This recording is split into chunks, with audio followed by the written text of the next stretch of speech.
الحمد لله رب العالمين والصلاة والسلام على سيد الأنبياء والمرسلين أما بعد فأعوذ بالله من الشيطان الرجيم بسم الله الرحمن الرحيم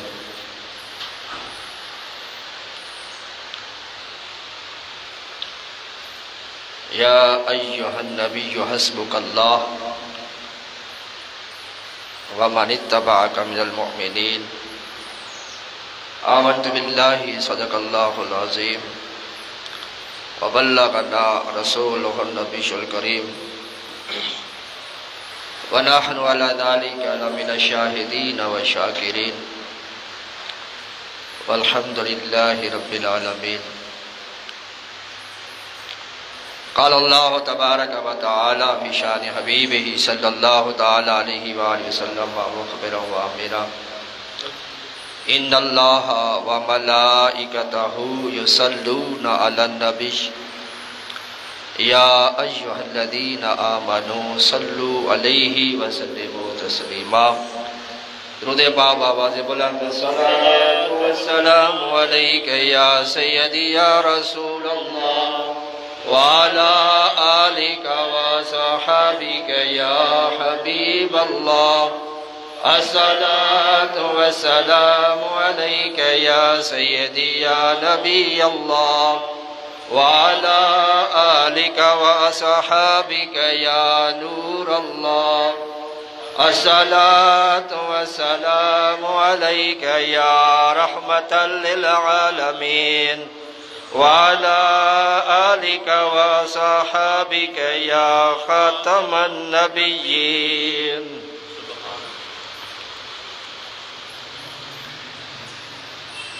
الحمدللہ نیا اسلامی سال 1445 شروع ہو چکا ہے، جس کی آج 2 تاریخ ہے اور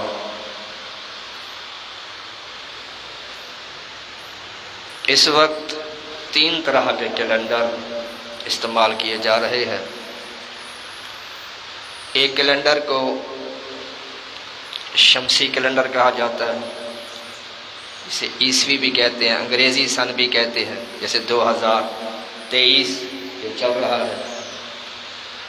اور ایک قمری کیلنڈر ہے جو اسلامی کیلنڈر ہے، جس کا آغاز محرم الحرام سے ہوتا ہے، جو اسلامی سال شمار کیا جاتا ہے. اور ایک بکرمی سال ہے. الحمدللہ ہم مسلمان ہیں اور ہمارا کیلنڈر بھی اسلامی ہے، اور ہماری شریعت کے جو احکامات ہیں، روزہ ہو گیا، حج ہو گیا، زکوٰۃ ہو گئی، یہ سارے اسلامی مہینوں اور سالوں کے حساب سے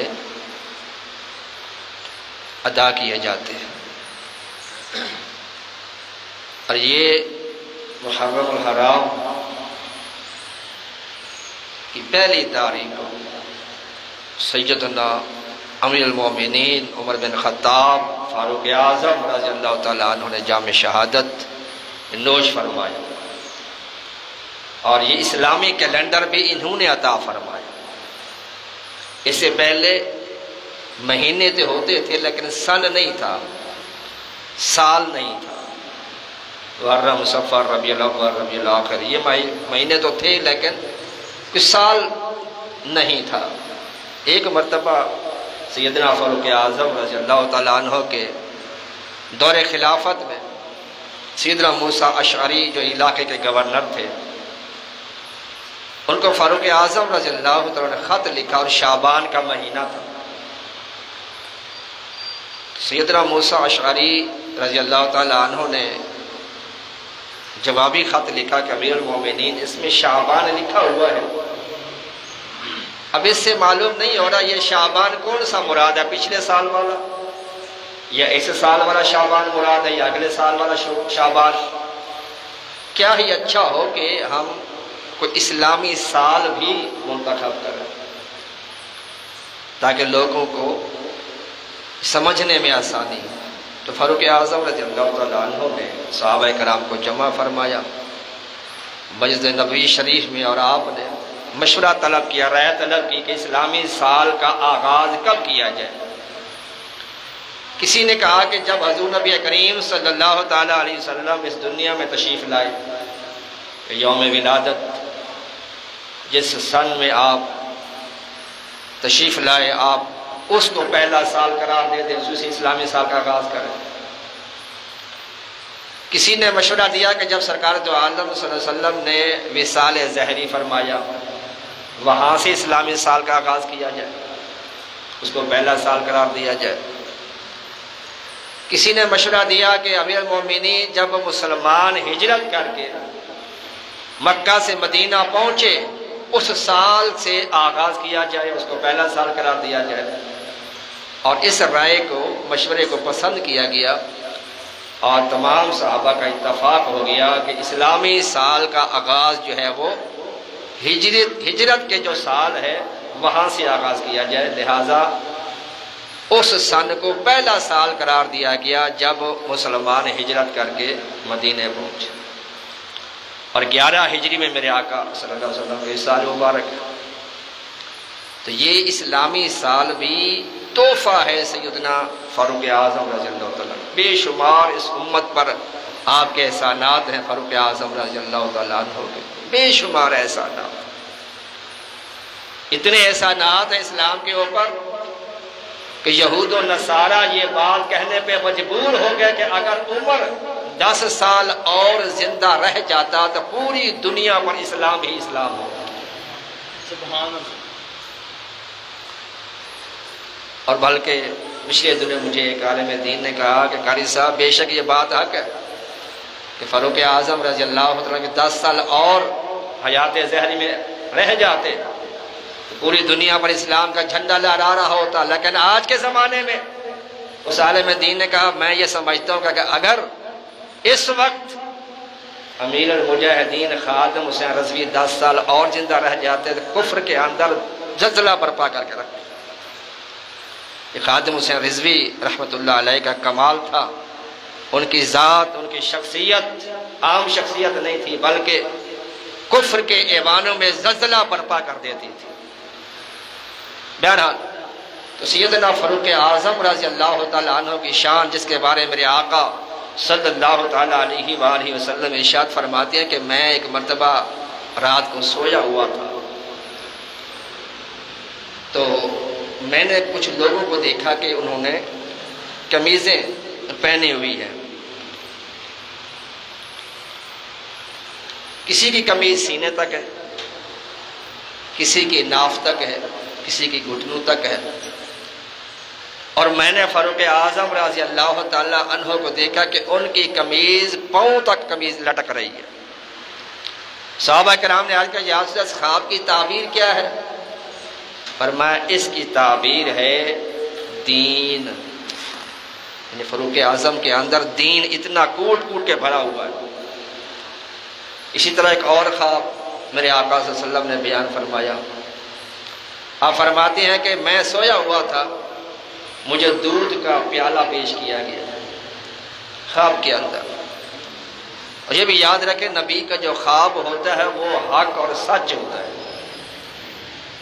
اور کئی مقامات پر اللہ تعالیٰ کی طرف سے وہ وحی کا درجہ رکھتا ہے۔ جیسے ابراہیم علیہ السلام نے خواب دیکھا اپنے بیٹے کو ذبح کر رہے ہیں، وہ وحی تھی، اللہ کا حکم تھا کہ بیٹے کو ذبح کرو۔ تو آپ نے فرمایا کہ دودھ کا پیالہ میں نے لیا اور اس کو اتنا پیا کہ اس کے میرے ناخنوں سے اس کی سیرابی زہر ہو رہی تھی، یعنی اتنا زیادہ دودھ میں نے پیا، پھر بھی بچ گیا۔ میں نے وہ پیالہ فاروق اعظم کو دے دیا، پھر انہوں نے اس کو پیا۔ صحابہ کرام نے آج کہ یا رسول اللہ اس خواب کی تعبیر کیا ہے؟ فرمایا اس کی تعبیر یہ ہے العلم، وہ علم ہے۔ آپ نے فاروق اعظم کے بلکہ صحابہ کرام یہ کہا کرتے تھے کہ اگر علم کے 10 حصے کیے جائیں تو 9 حصے فاروق اعظم کو عطا کیے گئے، اور روایت میں آتا اگر قریش والوں کا علم ایک پلڑے میں رکھا جائے اور دوسرے پلڑے میں فاروق اعظم کا علم رکھا جائے تو فاروق اعظم کا علم سب سے بڑھ کر ہوگا۔ حضور نبی کریم صلی اللہ تعالی علیہ وسلم نے بے شمار احادیث کے اندر بلکہ قرآن مجید کے اندر تقریباً 20 مقامات ایسے ہیں، ایسی آیات ہیں کہ جو سیدنا فاروق اعظم رضی اللہ تعالی عنہ کی رائے کے مطابق اللہ نے نازل فرمائی۔ یعنی صحابہ کرام میں کچھ اور رائے ہوتی، فاروق اعظم کی رائے کچھ اور ہوتی، تو جو رائے فاروق اعظم کی ہوتی اسی کے مطابق اللہ تعالیٰ قرآن پاک میں آیت نازل فرما دیتا تھا۔ یہ ہے فاروق اعظم رضی اللہ تعالیٰ عنہ۔ اور حضور نبی کریم صلی اللہ علیہ وسلم ایک مرتبہ سیدہ عائشہ صدیقہ رضی اللہ تعالیٰ عنہ کی گود میں سر انور رکھا ہوا ہے، تو سیدہ عائشہ صدیقہ رضی اللہ تعالیٰ عنہ فرماتے ہیں میں نے دیکھا چاندنی رات تھی اور چاند بڑی آب و تاب کے ساتھ چمک رہا ہے، ستارے بھی چمک رہے ہیں۔ میں نے عرض کیا یا رسول اللہ صلی اللہ علیہ وسلم کیا آپ کے کسی امتی کی نیکیاں ان ستاروں کے برابر ہیں؟ مشہور حدیث پاک۔ تو سیدہ عائشہ صدیقہ رضی اللہ تعالی عنہا نے اپنا عقیدہ بیان فرما دیا کہ میرا سرکار کے علم کے بارے میں یہ عقیدہ ہے کہ اللہ تعالی نے آپ کو تمام علم غیب عطا فرما دیا ہے۔ ستارے کتنے ہیں، تعداد کتنی ہے، امتی کتنے ہیں، امت کے اعمال کتنے ہیں، کتنے اعمال ہیں، ان سب کی گنتی میرے آقا کو معلوم ہے۔ اسی لیے سوال کیا تو میرے آقا نے یہ نہیں کہا کہ عائشہ ٹھہر جاؤ، جبرائیل آئے گا اسے پوچھوں گا، وہ اللہ سے پوچھے گا، اللہ بتائے گا تو میں جواب دے دوں گا، نہیں، بلکہ میرے آقا صلی اللہ تعالی علیہ وسلم نے فوراً کہا حسنات عمر، وہ میرے عمر کی نیکی جو ستاروں کے برابر۔ سید عائشہ صدیقہ رضی اللہ تعالی عنہ فرماتے جب میں نے یہ سنا مجھے تعجب ہوا، میں نے عرض کیا این حسنات ابی بکر، یا رسول اللہ میرے بابا جان سیدنا صدیق اکبر کی نیکیاں کہاں گئی؟ میں تو سمجھ رہی تھی کہ میرے باپ کی نیکیاں اتنی زیادہ ہوگی ستاروں کے برابر۔ میرے آقا صلی اللہ تعالی علیہ وآلہ وسلم نے ارشاد فرمایا اے عائشہ عمر کی ساری نیکیاں ایک طرف اور صدیق اکبر کی ایک نیکی ایک طرف۔ اور اسی وجہ سے سیدنا فاروق اعظم رضی اللہ تعالیٰ عنہ کہا کرتے تھے صدیق اکبر رضی اللہ تعالیٰ عنہ سے کہ اے صدیق اکبر آپ میری ساری زندگی کی نیکیاں لے لیں، صرف 2 نیکیاں، ایک دن کی اور ایک رات والی نیکی مجھے دے دیں۔ رات والی نیکی جو غار ثور میں آپ نے رات گزاری، اس وقت جب میرے آقا صلی اللہ علیہ وسلم کے ساتھ آپ تنہا غار کے اندر موجود تھے، وہ رات والی نیکی مجھے دے دیں۔ اور دوسرے دن والی نیکی جب آپ نے منکرین زکوٰۃ جنہوں نے زکوٰۃ دینے سے انکار کر دیا تھا، زکوٰۃ کی فرضیت کا انکار کر دیا تھا اور آپ نے ان کے خلاف جہاد کا فیصلہ فرمایا تھا، مجھے وہ دن والی نیکی بھی عطا کر دیں۔ یہ فاروق اعظم رضی اللہ تعالیٰ عنہ اور سیدنا صدیق اکبر رضی اللہ تعالیٰ عنہ جب ان کو اپنے وصال سے پہلے خلیفہ مقرر فرمایا تو صحابہ کرام نے عرض کیا امیر المومنین سید صدیق اکبر آپ کس بندے کو اپنا نائب بنا کر جا رہے ہیں؟ اپنے بعد ان کو ہمارے اوپر حاکم بنا کر جا رہے ہیں جو بڑے سخت ہیں، سخت مزاج ہیں۔ تو صدیق اکبر رضی اللہ تعالی عنہ نے فرمایا کہ بے شک سخت ہے، اشداء علی الکفار کا مصداق ہے، لیکن جب ان کے اوپر خلافت کا بوجھ پڑے گا تو یہ خود ہی نرم ہو جائے گی۔ اور پھر ان کی نرمی کا عالم بے شمار واقعات آپ کے ملتی ہیں کہ آپ کا دل بلکہ خود سیدنا فاروق اعظم فرمایا کرتے ہیں، آپ فرماتے ہیں کہ مسلمانوں کے لیے میرا دل جو ہے وہ مکھن سے بھی زیادہ نرم ہے اور کافروں کے لیے میرا دل پتھر سے بھی زیادہ سخت ہے۔ یہ فاروق اعظم خود اپنا کہو۔ حضور نبی کریم صلی اللہ تعالی علیہ وآلہ وسلم ارشاد فرماتے ہیں کہ آسمان دنیا میں 80,000 فرشتے ایسے ہیں، یہ جو پہلا آسمان میں نظر آتا ہے، اس آسمان پر 80,000 فرشتے میرے آقا فرماتے ہیں ایسے ہیں جن کی صرف یہی ڈیوٹی ہے، ان کا کام ہی صرف یہ ہے کہ جو لوگ سیدنا صدیق اکبر اور فاروق اعظم سے محبت کرتے ہیں، ان کی بخشش کی دعائیں کرتے رہتے ہیں۔ سبحان اللہ۔ اور جب میرے آقا نے جبریل امین علیہ السلام سے یہ فرمایا کہ جبرائیل میرے عمر کی نیکیاں بیان کرو، اس کی شان و عظمت کو بیان کرو، تو انہوں نے کہا یا رسول اللہ مجھے اگر عمر نوح کے برابر وقت دیا جائے اور میں عمر کی شان کو بیان کروں کما حق کو ہوں، میں ان کی شان کو بیان نہیں کر سکتا۔ یہ کون کر رہا ہے؟ سید الملائکہ کہہ رہے ہیں جو فرشتوں کے امام ہیں۔ فاروق اعظم رضی اللہ تعالیٰ عنہ، عبداللہ بن عمر روایت کرتے ہیں قیامت کے دن ایک گروہ کو جہنم میں جانے کا حکم ہوگا، کچھ لوگ ہوں گے جن کو حکم ہوگا جن کو جہنم کے حوالے کر دیا جائے۔ وہ گروہ فرشتے لے کر جا رہے ہوں گے، تھوڑا سا فاصلہ طے کیا ہوگا، ارشاد ربانی ہوگا، اللہ تعالیٰ فرمائے گا ان کو واپس لے آؤ، ان کو واپس لایا جائے گا، اللہ ان سے فرمائے گا تم اپنے گناہوں کے سبب جہنم کے مستحق ہو چکے تھے، مگر چونکہ تمہارے دلوں کے اندر صدیق اکبر اور فاروق اعظم کی محبت تھی، لہذا ان دونوں کی محبت کی وجہ سے میں تمہاری بخشش کر رہا ہوں۔ حضور نبی کریم صلی اللہ تعالی وسلم نے بے شمار، اس لیے آپ دعا کیا کرتے تھے اللہم اعز الاسلام بعمر الخطاب خاصہ، کہ یا رب العزت عمر کے ذریعے اسلام کو عزت عطا فرما۔ اور کیسی عزت عطا فرما اسلام کو؟ کہ جب آپ نے کلمہ پڑھا مسلمان ہوئے تو اس دن علل اعلان صحابہ کرام کو لے کر خانہ کعبے کے پاس آپ نے عبادت ادا فرمائی۔ اور فاروق اعظم رضی اللہ تعالیٰ عنہ، سید عثمان غنی رضی اللہ عنہ فرماتے ہیں کہ ایک مرتبہ شدید گرمی تھی، اور اس شدت کی گرمی میں نے ایک شخص کو دیکھا کہ وہ اونٹ ہانک کر لے کر جا رہا ہے، منہ پر کپڑا لپیٹا ہوا ہے، دور سے پہچانا نہیں جا رہا۔ عثمان غنی رضی اللہ عنہ فرماتے ہیں میں اسے قریب گیا کہ دیکھوں یہ کون ہے اتنی سخت گرمی میں اونٹوں کے لے کے جا رہا ہے، تھوڑا آرام کر لیتا۔ کہتے ہیں جب میں اس کے قریب جا کے دیکھا تو سیدنا فاروق اعظم تھے۔ میں نے کہا امیر المومنین اتنی سخت گرمی میں دھوپ میں آپ یہ اونٹ کہاں لے کر جا رہے ہیں؟ آپ نے کہا کہ بیت المال کے اونٹ غائب ہو گئے تھے، ان کو تلاش کر کے واپس بیت المال میں جمع کرانے جا رہا ہوں۔ اسی طرح عثمان غنی کہنے لگے کہ حضور آپ کسی خادم کو کہہ دیتے، کسی غلام کو کہتے، وہ تلاش کر کے لے آتا، آپ نے خود کیوں تکلیف اٹھائی؟ تو سیدنا فاروق اعظم رضی اللہ تعالی عنہ نے ارشاد فرمایا کہ مجھ سے بڑھ کر اس قوم کا خادم اور غلام کون ہو سکتا ہے؟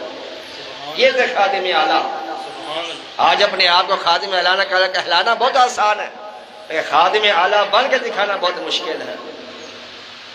فاروق اعظم رضی اللہ تعالیٰ عنہ ایک مرتبہ ایک غار سے، مدینہ شریف میں ایک غار سے آگ نکلی جو مدینہ شریف کی طرف بڑھ رہی تھی۔ لوگوں نے بجھانے کی بڑی کوشش کی لیکن وہ آگ بجھتی نہیں تھی، وہ بڑی تیزی کے ساتھ مدینہ کی طرف بڑھ رہی تھی، بہت بڑی آگ تھی۔ صحابہ کرام امیر المومنین فاروق اعظم کی بارگاہ میں حاضر ہوئے کہ حضور اس طرح ایک آگ ہے جو غار سے نکلی اور مدینہ شریف کی طرف آ رہی ہے، بجھانے کی کوشش کر رہے ہیں، بجھ نہیں رہی، آگے بڑھتی آ رہی ہے۔ فاروق اعظم رضی اللہ تعالی عنہ نے فرمایا میرا یہ کرتا لے جاؤ، ان کے سامنے کر دو۔ جو ہی آپ کا کرتا لے کر آگ کے سامنے کیا، جو کرتا آگے کرتے تھے وہ آگ پیچھے ہٹتی جاتی، حتیٰ کہ اس آگ کو غار کے اندر بند کر دیا۔ یہ آپ کے کرتے کا کمال ہے۔ اسی مرتبہ آپ کچھ کام کر رہے تھے گرمی کی شدت میں، بہت زیادہ آپ پر پسینے میں شرابور تھے، یکدم اندھیرا چھا گیا، صحابہ کرام پریشان ہو گئے، نہ جانے قیامت آ گئی ہے عین دوپہر کے وقت میں، اور یہ سب بالکل اندھیرا ہو گیا، سورج غائب ہو گیا ہے۔ فاروق اعظم کی بارگاہ میں آئے، عرض کہ امیر المومنین کیا ہو گیا؟ اندھیرا ہو گیا، سورج نے آنکھیں بند کر دی۔ فرمایا کچھ نہیں ہوا، پریشان نہ ہو، سورج نے مجھے آنکھیں دکھائی، تپش زیادہ ہو گئی، گرمی زیادہ ہو گئی، میں پسینے میں شرابور ہو گیا، جب اس نے مجھے آنکھیں دکھائی تو پھر میں نے بھی اپنی آنکھ دکھائی، اور جب میں نے آنکھ دکھائی تو اس نے اپنے چہرے کو چھپا لیا۔ کیوں اللہ تعالیٰ فرماتا ہے کہ جو میرا مقرب بندہ بن جاتا ہے پھر میں اس کی آنکھیں ہاتھ پاؤں بن جاتا ہوں۔ ہوتا تو وہ انسان ہے لیکن طاقت کس کی ہوتی ہے؟ اللہ وحدہ لا شریک کی ہوتی ہے۔ اب جمعے کا خطبہ دے رہے ہیں اور خطبے کے دوران آپ نے فرمایا یا ساریہ الجبل، یا ساریہ الجبل۔ حضرت ساریہ نہاوند کے مقام پر کئی 100 میل دور جہاد کے لیے گئے ہوئے تھے۔ صحابہ کرام بڑے حیران کہ ساریہ تو جہاد پہ گئے ہوئے ہیں، سپہ سالار بنا کر بھیجا گیا ان کو، تو یہاں فاروق اعظم ممبر پہ کھڑے ہو کر پکار رہے ہیں یا ساریہ الجبل، یا ساریہ الجبل۔ بہرحال بات آئی گئی ہوگی، کافی دنوں کے بعد ساریہ فتح یاب ہو کر واپس مدینے پہنچے۔ صحابہ کرام نے پوچھا کیسے فتح ملی؟ کہا فتح اس طرح ملی کہ ہمیں شکست ہونے والی تھی، این جمعے کے وقت ہمیں فاروق اعظم کی آواز پہنچی۔ فاروق اعظم نے کہا یا ساریہ الجبل، اے ساریہ پہاڑ کی اوٹ میں آ جاؤ۔ ہم نے فاروق اعظم کی بات پہ عمل کیا، اللہ نے ہمیں فتح عطا فرما دی۔ آپ مدینے میں کھڑے ہوئے ہیں، وہ نہاون کے مقام پر کئی 100 میل دور کھڑے ہوئے ہیں صحابی حضرت ساریہ، لیکن نگاہ فاروقی وہاں بھی کام کر رہی ہے۔ کیوں؟ اس لیے کہ وہ اللہ کے مقرب بندے ہیں، اور اللہ تعالیٰ خود فرماتا ہے جو میرا مقرب بندہ ہوتا ہے بظاہر آنکھیں اس کی ہوتی ہیں، دیکھنا میرا ہوتا ہے، بولنا اس کا ہوتا ہے، لیکن حقیقت آواز کیسی ہوتی ہے؟ اللہ وحدہ لا شریک کی ہوتی ہے۔ یہ قرآن سے ثابت ہے کہ اللہ تعالیٰ نے درخت میں سے نہیں موسیٰ علیہ السلام کو پکارا تھا۔ جب موسیٰ علیہ السلام آگ لینے کے لیے بڑھے تو دیکھا کہ ایک درخت میں سے آگ نمودار ہو رہی ہے، آپ اس کے درخت کے قریب گئے تو درخت میں سے اللہ نے آواز دی اے موسیٰ میں تیرا رب ہوں۔ جب رب درخت میں سے بول سکتا ہے تو اپنے بندے کے منہ سے بھی بول سکتا ہے۔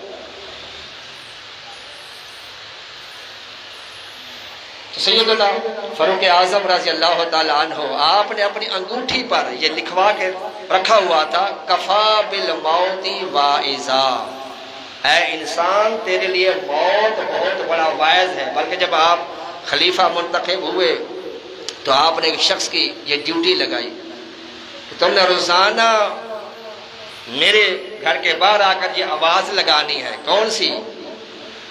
لا تنسا موتا کا یا عمر، اے عمر اپنی موت کو ہرگز نہیں بھولنا۔ لا تنسا موتا کا یا عمر، اے عمر اپنی موت کو مت بھولنا۔ روزانہ وہ آ کر یہی صدا لگاتا فاروق اعظم کے دروازے پر آ کر کہ اے عمر اپنی موت کو نہ بھولنا۔ پھر آپ کی داڑھی مبارک میں سفید بال آ گیا تو آپ نے اس کی ڈپٹی ہٹا دی، فرمایا اب یہی سفید بال مجھے موت کی یاد دلائے گا۔ یہ ہیں فاروق اعظم رضی اللہ تعالیٰ عنہ۔ اور پیچھے میں نے آپ کو بتایا تھا کہ وہ رو رو کر اللہ کے خوف سے آپ کے چہرے اقدس پر تھی 2 سیاہ لکیریں بن گئی تھی آنسو بہنے کی وجہ سے، اتنے اللہ کے خوف سے روتے تھے فاروق اعظم رضی اللہ تعالیٰ عنہ۔ سرکار جو سے بڑا والہانہ پیار کرتے تھے، بڑا ٹوٹ کے پیار کرتے فاروق اعظم۔ صحابہ کرام میں صرف 2 صحابی ایسے ہیں جو ٹکٹکی باندھ کر سرکار کو دیکھا کرتے تھے، ایک سیدنا صدیق اکبر ہے اور دوسرے سیدنا فاروق اعظم ہے۔ اس کے ان کے علاوہ کسی صحابی کے اندر یہ ہمت اور جرت نہیں ہوتی کہ سرکار کے چہرے کو ڈائریکٹ دیکھتے ہو، لیکن یہ 2 صحابی سرکار صلی اللہ علیہ وسلم کے ساتھ اتنے کیا کہتے ہیں اس کو فرینک کہہ لیں کہ سرکار جو عالم، بلکہ یہ روایتوں میں ملتا ہے کہ جب ازواج مطہرات نے کوئی ایسی بات کی، خرچے کی حوالے سے بات کی، تو سرکار جو عالم صلی اللہ علیہ وسلم کوئی دنوں کے لیے ان سے علیحدہ ہو گئے، تنہائی اختیار فرمائی میرے آقا صلی اللہ علیہ وسلم نے۔ تو سید فاروق اعظم رضی اللہ تعالیٰ عنہ کو جب پتہ چلا کہ سرکار اتنے دنوں سے گھر تشریف نہیں لا رہے اور یہ معاملہ ہے، سرکار کے بارگاہ میں حاضر ہوئے، سلام عرض کیا اور وجہ دریافت کی یا رسول اللہ آپ گھر تشریف نہیں لے کے جا رہے، تو میرے آقا صلی اللہ علیہ وسلم نے فرمایا کہ عمر اس طرح سے انہوں نے مجھ سے اس طرح کا مطالبات کیے ہیں جو سرکار کی طبیعت کو ناگوار گزرا۔ تو وہاں پر روایت موجود ہے کہ سید فاروق اعظم جب یہ سنا تو فاروق اعظم رضی اللہ تعالیٰ عنہ نے آ کیا یا رسول اللہ صلی اللہ علیہ وسلم آپ بھی بادشاہ بندے ہیں، آپ یہ بادشاہ ہیں۔ فاروق اعظم نے کہا یا رسول اللہ اگر ہماری عورتیں ہم سے اس طرح کا مطالبہ، اس طرح کی باتیں کرتی تو روایت میں آتا ہے کہ فاروق اعظم فرمایا اسی پھر انہیں انجے کر دینا سی، اس طرح جب اشارہ کیا نا کہ ان کی گردن مروڑ دیتے ہیں ان کی، تو جب انہوں نے اشارہ کیا اس طرح کا تو میرے آقا اس کو دیکھ کر اتنا مسکرائے. تو جب میرے آقا مسکرایا تو فاروق اعظم سرکار کا ہاتھ پکڑا اور آج کے یا رسول اللہ آپ گھر تشریف لے چلیے. تو فاروق اعظم سرکار کو گھر لے آئے. یعنی اتنے کلوز تھے سرکار صلی اللہ علیہ وسلم، صدیق اکبر بھی اور فاروق اعظم رضی اللہ تعالیٰ عنہ بھی. اور فاروق اعظم رضی اللہ تعالیٰ عنہ آپ فرماتے دین اور دنیا دو سوکنے ہیں، ایک کو خوش کرو گے دوسری میں نقصان اٹھاؤ گے. بلکہ مولا علی تو یاد فرماتے ہیں دنیا کو میں نے 3 طلاقیں دے دی ہیں، دنیا کو میں نے 3 طلاقیں دے دی ہوئی ہیں. فاروق اعظم فرماتے ہیں دین اور دنیا اکٹھے نہیں رہ سکتے، ایک کی طرف جاؤ گے تو دوسرا ضائع ہوگا. اگر دین کی طرف جاؤ گے تو تمہاری دنیا کے اندر خسارہ ہوگا، اگر دنیا کمانے میں لگ جاؤ گے تو پھر دین کے اندر خسارہ ہوگا.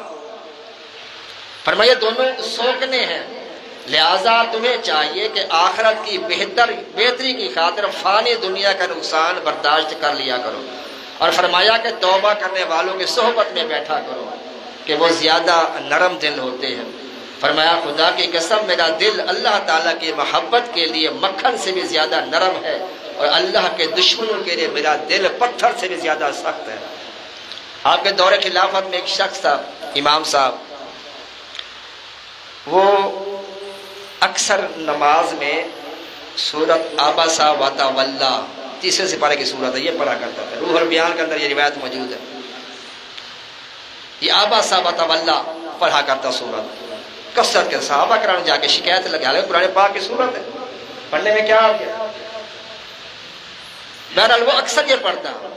تو جا کے فاروق اعظم سے آگے امیر المومنین فلاں مسجد کا جو امام ہے وہ یہ سورت بڑی کثرت کے ساتھ پڑھتا ہے. تو آپ نے اس کو بلایا کہ تم یہ عبس وتولی یہ سورت بڑی کثرت سے پڑھتے، اس کی وجہ کیا ہے؟ اس نے کہا اس کی وجہ یہ ہے کہ اس کے اندر اللہ تعالیٰ نے اپنے نبی کو ڈانٹا ہے، معاذ اللہ، اللہ نے اپنے نبی کو جھڑکا ہے، اس وجہ سے پڑھتا ہو. فاروق اعظم تلوار نکالی اس کا سر تن سے جدا کر دیا. قرآن پڑھتا ہے تو نبی کی توہین کی نیت سے پڑھتا ہے، اس لیے پڑھتا ہے کہ سورت کے اندر بظاہر تجھے آقا کی شان میں یہ نظر آیا کہ اللہ نے اپنے نبی کو ڈانٹا ہے، جھڑکا ہے.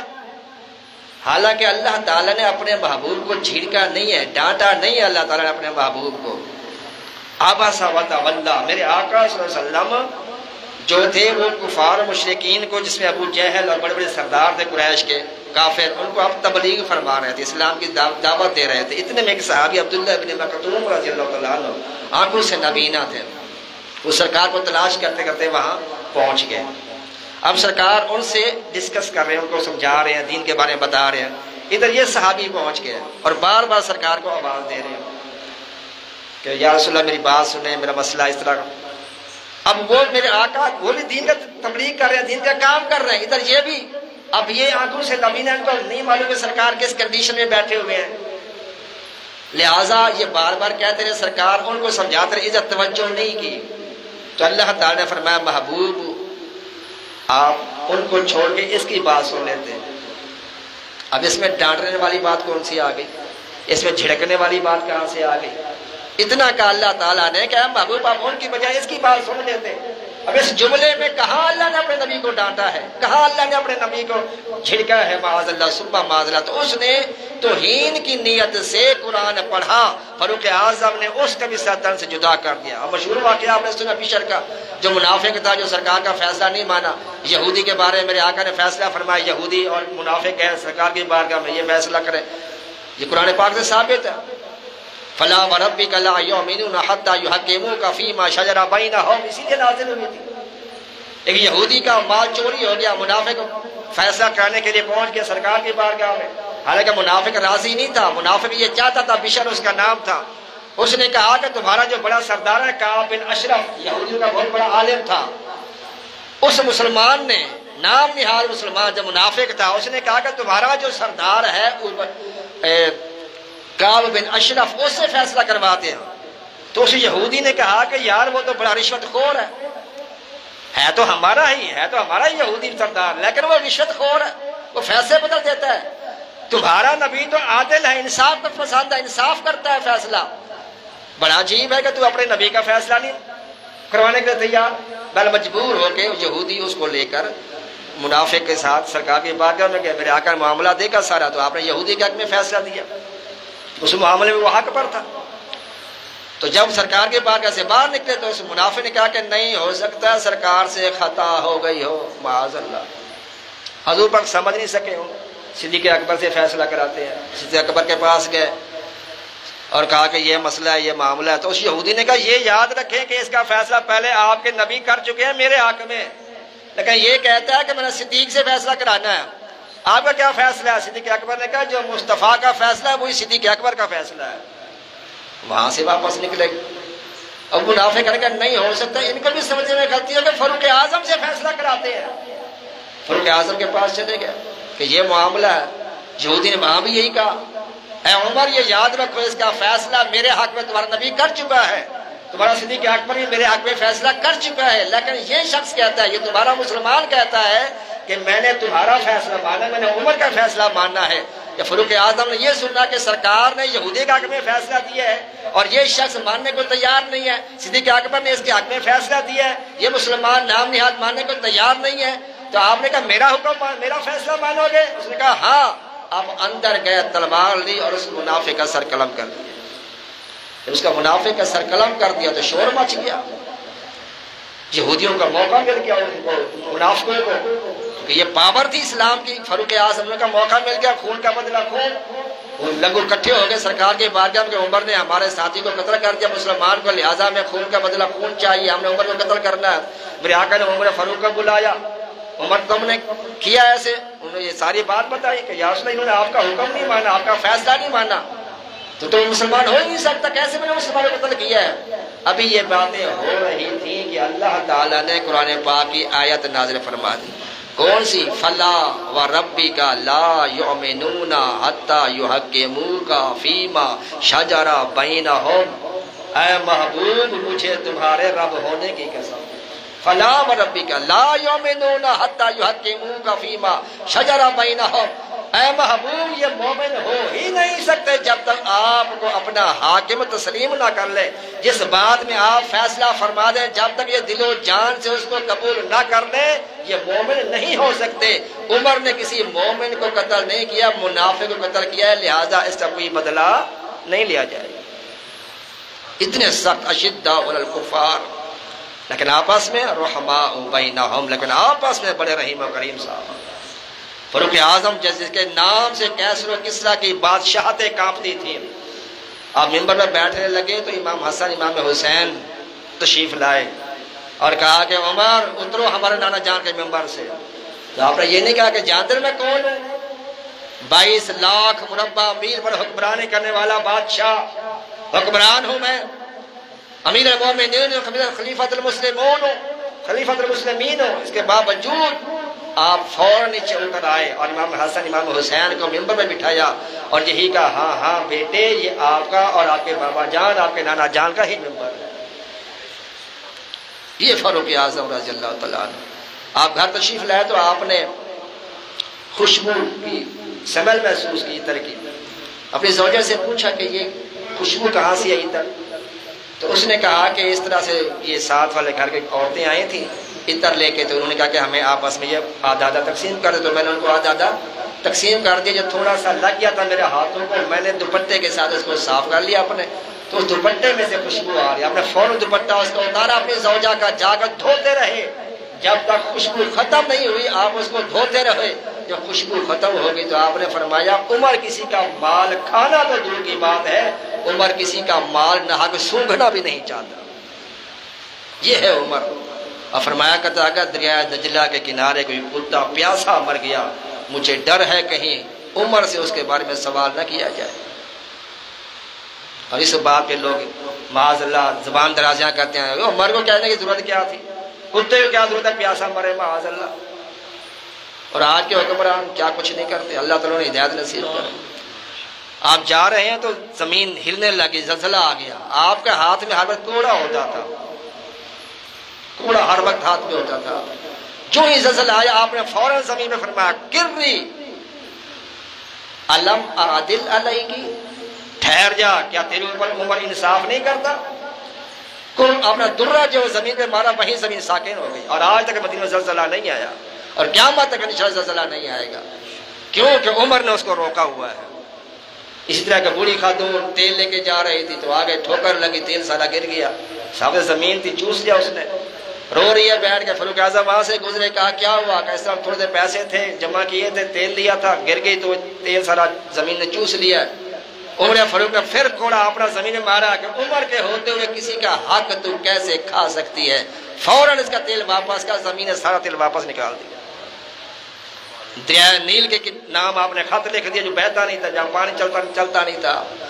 آپ نے دریا کے نام، خشک دریا کے نام آپ نے خط لکھ دیا۔ آپ کے خط پہنچنے کی دیر تھی، وہاں پہ دریا چلنا شروع ہو گیا۔ کتنے آپ کے واقعات ہیں فاروق اعظم رضی اللہ تعالیٰ عنہ، کتنے واقعات۔ ایک مرتبہ آپ مدینہ شریف، اللہ اکبر کبیرہ، مدینہ شریف آ رہے ہیں، نماز مسجد نبی شریف نماز جمعہ کے لیے آ رہے ہیں، تو حضور پاک کے چچا حضرت عباس گھر ساتھ ہی تھا، جہاں باب السلام ہے نا، باب السلام سے جب ہم داخل ہوتے ہیں تو تھوڑا سا 2-4 قدم چلے نا باب السلام سے اندر داخل ہونے کے لیے، تو سیدھے ہاتھ میں دیکھیں تو تھوڑا سا آپ کو سوراخ نظر آئے گا، وہاں پہ ایک پرنالا لگا ہوا تھا۔ سیدنا عباس کا وہاں پہ گھر تھا، حضور پاک کے چچا جان ہے، صحابی ہے، تو پرنالے کا پانی، بارش ہوئی تھی، پرنالے کا پانی نیچے گر رہا تھا، فاروق اعظم نے گزرنے لگے تو پانی جو تھا وہ آپ کے اوپر گرا، سب سے آلودہ پانی تھا، پانی اس میں مٹی والا لگی ہوگی اس میں۔ تو آپ نے نماز جمعہ ادا فرمانے کے بعد حکم دیا کہ پرنالے کو یہاں سے ہٹا دیا جائے، کیونکہ ایک میں ہی نہیں اور نمازی بھی جہاں سے گزرے گے ان کے بھی کپڑے ہو سکتا خراب ہو، لہٰذا آپ نے اس پرنالے کو ہٹا دیا۔ شام کو پرنالا ہٹ گیا، رات ہوئی، صبح ہوئی، ابن حضرت عباس رضی اللہ تعالیٰ عنہ حاضر ہوئے، فرمایا امیر المومنین آپ نے پرنالہ اتروا دیا ہے۔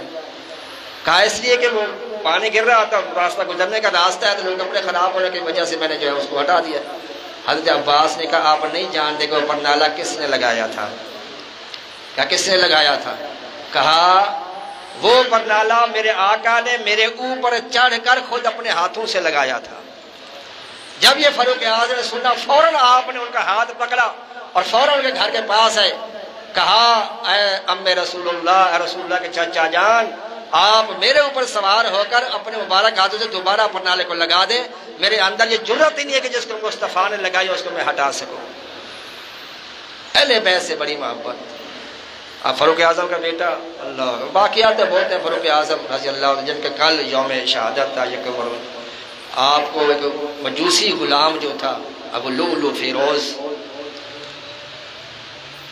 اور اس نے آپ پر جو ہے نماز فجر کے وقت حملہ کیا تھا، اور جس سے آپ 26 یا 27 ذوالحج کو آپ پہ حملہ ہوا، زہر آلود خنجر تھا وہ، اور بھی صحابہ اس کو پکڑنے میں زخمی ہوئے، اور جس میں جو ہے وہ اس بدبخت نے خود پھر اپنے خنجر سے خودکشی بھی کر لی، ہو خود ہی مر گیا تھا بدبخت۔ لیکن اس بدبخت کا آج بھی غالباً ایران یا عراق کے اندر مزار بنایا ہوا ہے، فیروز نام کا، جس نے عمر فاروق کو شہید کیا تھا۔ یہ لوگ تبرہ بازی کرتے ہیں خلفائے راشدین پہ، خاص سیدنا صدیق اکبر پہ، سیدنا فاروق اعظم پہ، سیدنا عثمان غنی پہ تبرہ کرتے ہیں، خاص طور ان دنوں میں محرم الحرام کے حوالے سے۔ بڑے بدبخت یہ لوگ ہیں۔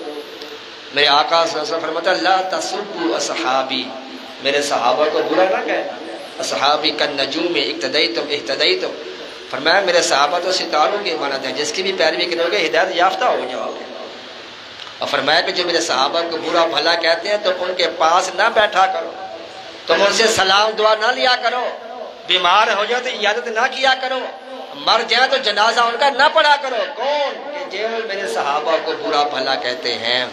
ہمارے بہت سے نادان اسلام بھائی ہیں جو ان کے مرثیے لگا لیتے ہیں، ان دنوں میں نوحے لگا دیتے ہیں، تو یہ جائز نہیں ہے، ہمیں ان چیزوں سے بچنا چاہیے۔ امام حسن حسین کی نیازیں دلیں، ان کا ذکر کریں، اہل بیت کا ذکر کریں، صحابہ کرام کا ذکر کریں، لیکن جو ان سے بغض رکھتے ہیں ان سے اپنے دامن کو ہمیشہ صاف رکھیں، ان سے دور رہا کریں۔ یہ میرے آقا کی تعلیمات ہیں کہ بد عقیدہ بد مذہبوں کے قرب میں نہیں بیٹھنا، نہ ان کی باتیں سننی ہے، نہ ان سے رشتہ نکاح کرنا ہے۔ میرے آقا نے بالکل ان سے قطع تعلق رہنے کا حکم ارشاد فرمایا ہے۔ اللہ تبارک و تعالیٰ کی بارگاہ میں دعا ہے کہ ہمیں یہ باتیں سمجھنے کی توفیق عطا فرمائے. وما علیہ الا البلاغ.